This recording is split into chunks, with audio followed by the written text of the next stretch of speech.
What is going on? It's your boy Jay Shane, The Keto Road. We are here for a podcast recording of the Road podcast. As I said, I'm going to start uploading these to YouTube. I'm going to work on the lighting and the quality, but that's what we're doing right now. We're actually also live on Instagram, which is really cool. Y'all can follow me on Instagram at The Keto Road. And today we're going to be talking about self-love and how it pertains to our mental health. You know, it's something that we're going through is like biblical health. And so then you have to ask the question, is self-love biblical? And we're going to dive into that today. I think that this is going to be an interesting topic. We also have questions and stuff coming through Instagram, so I'm going to answer a little bit of those now, and we might do a Q&A after if they want to load up on questions. And guys, feel free, if I'm looking at the camera on my Instagram, feel free that if you have questions while I talk, feel free to put them out later, and when I stop recording, I can continue both of these and I can answer your questions. They asked if doing this is something I do often. I try to get it done once a week, just so you know. So that's what we're going to be doing today. So I'm about to click this record on Anchor, and then we're going to get started right now. This is fun. Welcome everybody to another episode of the Road Podcast. It is your host, Jay Shane. I'm super excited to be here. I hope y'all enjoyed the podcast episode from last week with Robert Sykes. Super exciting stuff, and I'm just so excited to be back on here again, going through this series of biblical health. Today we're going to be talking about a really interesting topic, the topic of self-love. It's conflicting for a lot of people in the church. It's conflicting for a lot of people of spirituality, mainly because we really just don't understand how it plays a part in being a selfless Christian, right? Because when we think about Christianity and proper Christianity, not Western Christianity, not American Christianity, but biblically sound Christianity, it's not about hoarding materials. It's not about being rich and successful. Those things can come, right? We see God honors hard work and stuff. So I'm not saying those things can't come, but it's not about that. It's about being willing to get uncomfortable for the gospel. That's all that matters. It's this selfless life of sacrifice because Jesus sacrificed it all for us. But you know, how does that play into self-love? In the health and keto and mindset space, we see very often that, you know, people promote this idea of like caring for self, putting yourself first, pouring into yourself, self-love. How does that play a part in a Christian's life? How does that play a part in being someone that portrays the message of the gospel? That's kind of the question, right? And so how do we dig into this? How do we dig into this? And so I think that first, what we always do on this series as we talk about these subjects is one, is it biblical? Can it be found in the Bible? Can it be found in the Bible? I think it can. Very much so. So let's dive into that first. So first we're going to look at this at Matthew chapter 22 verses 35 through 40. And Jesus said to them, "Thou shalt love the Lord thy God with thy whole heart and with thy whole soul and with thy whole mind." And the second is like to this, "Thou shalt love thy neighbor as thyself." Stop right there. That's super important to understand. Let's look at that last one again. Thou shalt love thy neighbor as thyself. We also hear this in other translations of, you shall love your neighbor as yourself. I want you to realize that there are these two commandments, right? Thou shalt love their God with all their heart, soul, and mind, and then thou shalt love their neighbor as themselves. What is different about those two? Not necessarily just that God is the forefront of one and your neighbor is the forefront of the other, but the first one is a straight up directive. The second one is conditional. The first one is unconditional. Like, you will just love him. That's the standard with all your heart, soul, and mind. But the second one is conditional. You loving your neighbor is conditioned on what? That you love yourself. There are way too many people out here trying to love their neighbors and they have no idea how to love themselves. And we see it. We see people get into relationships with their partners, or, you know, becoming friends in a group of friends, or doing ministry and loving on people even though they don't love themselves, and they see the toxic relationship they have with themselves bleed through into their ministry and they can't figure out why. They cannot figure out why. And we see that a lot. We see that way more than we should, but it's because we've put up this idea that we shouldn't take care of ourselves, which gets into this whole health topic, because we see that bleed into the church as well. There's this idea of like, well, you don't take care, you don't need to take care of yourself. You just need to focus on ministry. You just need to focus on going to church, focus on Bible study. Who cares what you eat? Who cares what you do? Who cares how you move? All this stuff. And so now you have these people that are obese, overweight, and unhealthy, but they're sharing a ministry gospel of freedom and love and stewardship and newness. What? It makes no sense. It makes absolutely no sense. But like, that's the Western church and world that we live in. It's the reason why studies have shown. There was an NCBI study. I shared this when I preached a sermon a couple months ago. There is an NCBI study where they looked at people that go to church. And did you know that for a male going to church, and they were looking at predominantly like concentrated black churches, right? And I'm not for the whole, like, I really wish that churches were more diverse, and there's a lot that are, and that's amazing. But like, they were looking specifically at this group of churches that are predominantly black, and what they found was the men, the more often they went to church, the higher their chances of being obese were.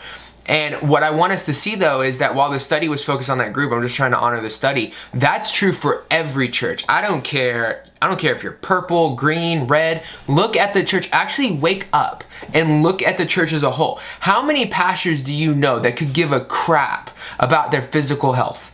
Think about it. Really think about it. Think about how many pastors do not work on themselves, and then they go 30 years strong, and all of a sudden they fall out of their marriage because of adultery. Right? Like really think about that for a moment. And we don't ever connect the two, but there is a huge gaping hole of people not being encouraged to make sure that they're right before they pour out and love on others. And remember, loving on others is not just being nice, it's teaching, it's admonishing, it's correcting, it's being empathetic, it's being compassionate, it's being corrective, right? All of that is love. And guys, you cannot love your neighbor until you love yourself. Even if we go to Matthew 6, we see this. We've talked about, we've talked about the judgment thing before, right? He says, before you pull the stick out of your brother's eye, pull the log out of your own. That's not necessarily telling you, make sure you're not terrible before they're terrible. I mean, it is, but it's also saying, listen, like, you got to take care of you before you try to take care of somebody else. You're a hypocrite if you don't. Could you imagine if you had a festering porn addiction and you went up to somebody with a porn addiction and you told them how to get out of it, or you gave advice on how to get out of it? You tried to encourage them through it. Imagine if they found out you had a porn addiction 6 months into their recovery. It would rip them apart. It might send them back into relapse, which is another sin because you're making your brother stumble. And you never even worked on yourself first. There's a beauty to making sure that we're good. God wants us not to go outward in. He wants us to go inward out. That's important to understand, right? It's no different with salvation. When we make it about the works and we don't put our faith in Jesus Christ's sacrifice, then we're not really free. We're not really free. We're making it about things we're doing and not what was done for us. And it's the same thing with our health, right? Like, there's this internal thing and we need to work out, right? Like, before you tell somebody how to eat keto, you should be eating keto. Before you tell somebody how to be healthy, you should be being healthy. That way there's so many ways to look at this. First, from just straight up witness perspective. If you're witnessing a healthy diet and a healthy change of life, but you're not like working on it, then how are they going to trust in the authenticity of what you're saying? Because how can it be good enough for me but not good enough for you? So that's super important. Also understanding that, you are a reflector of what you say. And when you say something but you do not reflect it with your life, you're going to cause damage. And that's with anything. That's keto, that's relationships. It would take, even for a second, to separate the Bible from this. Look at this straight from like a moral compass perspective. Like, could you imagine if somebody said something and then they did the exact opposite? Probably sounds actually kind of normal. A lot of people do that, and it's toxic. And so when we reflect this back on self-love and self-care and being healthy, we see this a lot. I've had people that literally will say the best advice, but they don't follow it. And they're like, and I'm like, how do you expect somebody else to take care of their life? And you're giving them, even if it's the right advice, even if it's advice that I would applaud, How are you going to tell somebody how to live their life in a healthy way, but you're not doing it yourself? I wouldn't even take you serious. I'd be like, they're full of crap. Why would I listen to them when they're not even doing it? And also, we go back to like this idea of stewardship, right? And being a witness. Like if I think about how I'm at now, right? I think about being an endurance athlete. I think about being super healthy. And if I was walking down the street, let's say I wasn't a Christian, I'm walking down the street and some dude's like sharing Jesus with me and he's super obese and he's like, you can be like me, you can be free. I'd be like looking at him like, I don't want to be like you. I don't want to be free. Like that doesn't look like fun at all. I love my life. I'm super healthy, right? So like realize that even though faith is what we have hope in that we do not see, right? That we still use our eyes. There's still visual things to this, right? We still absorb people's actions and when they do the wrong thing. And so we have to be conscious of that. And so kind of pulling all that back in, I know I got a little broad on the rant there, but to pull that all back in, we have to learn to love ourselves. There has to be a foundational sense of self-love. Not because we're making our life about us, but because how we love ourselves foundationally is going to help us pour into others. We see that in the commandment in Matthew chapter 22. So then the question is, well, where do we start, right? Because I think that's the proper question. Like, where do we start? I think one, establishing a sense of worth. I think that's super important. I think that if you do not establish that, you're not going to get what you want. So what does it mean to establish a sense of worth? Well, it means, okay, what makes me worthy? What makes me worth anything? What makes me valuable, right? Like that's the question. And I think we need to start broad and then get big. So, especially because we're talking about biblical health here.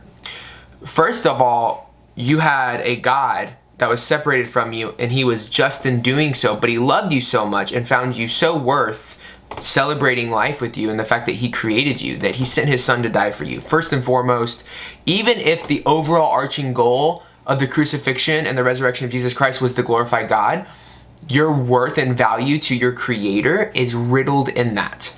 And so realizing that no matter what anybody says, no matter what the world does to you, no matter what your friends say, your kids say, your parents say, no matter what anybody says, any human being, if you have your faith placed in Jesus Christ and you are born again, your worth is found in that. And even if you're not a Christian yet, even if you don't agree with anything I'm saying right now, my God loves you and you are worth something to him and he wants to share that with you. So I think that it's super important to establish, first of all, is that divine worth and value, because nothing on this earth, nothing that you experience in your life can change that worth and value. Nothing can mess with it. Nothing can tweak it. It is what it is. And it's a beautiful thing to understand and comprehend. Now let's go to more of like an earthly level.